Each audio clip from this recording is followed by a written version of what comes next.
This is a poem on happiness by Adams, which exemplify the message of the Upanishads. Perhaps trying even makes for unhappiness. Perhaps all the din of my desiring has kept the strange bird from my shoulder. I have tried for so long and so loud after happiness. I have looked so far and wide. I have always imagined that happiness was an island in the river. Perhaps it is the river. I have thought that happiness to be the name of an inn at the end of the road. Perhaps it is the road. I have believed that happiness is always tomorrow and tomorrow and tomorrow. Perhaps it is here. Perhaps it is now. I have looked everywhere else. So happiness here and now, but here and now is clearly unhappiness. Perhaps then no such thing as happiness. Perhaps happiness exists not. It is just a dream created by an unhappy mind. Certainly it cannot be as I unhappily imagine it. Here and now there is not happiness, so happiness is not. I need not waste myself on what is not.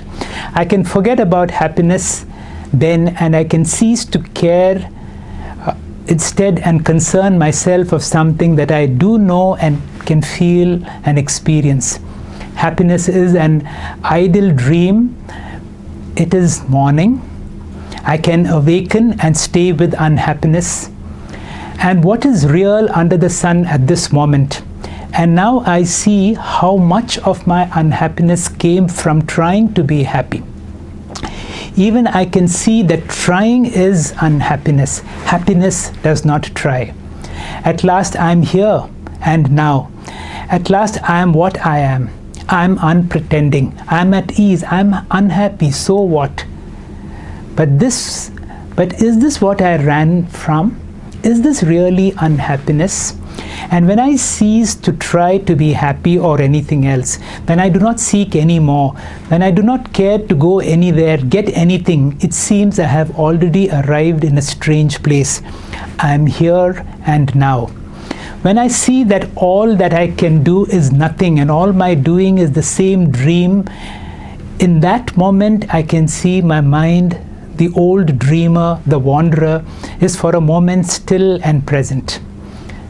Naturally, if you are searching and seeking, not desiring, not dreaming, for a moment the mind falls into a silence. It is still. There is nothing to hanker about, nothing to make a fuss about, nothing to expect, nothing to be frustrated about. For a moment, the mind stops its constant chasing. In that moment of stillness, you are in a strange place. You are in a strange space, unknown before. A new door has opened, and for that moment, the mind is still and present. For the moment, here and now, the real world shows and see, here and now is already and always all that I had sought and striven after, elsewhere and apart. More than that, I have hunted after shadows. The reality is here in this sunlit place, in this bird called now. It was my seeking after reality that took me away from it. Desire deafened me. The bird was singing here all the while. If I am still and careless to find happiness, then happiness, it seems, is able to find me. It is as if I am truly still as death. And if I am thoroughly dead, here and now, happiness suddenly jumps upon you.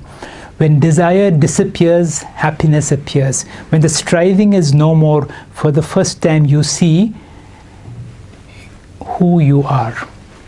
Thank you very much.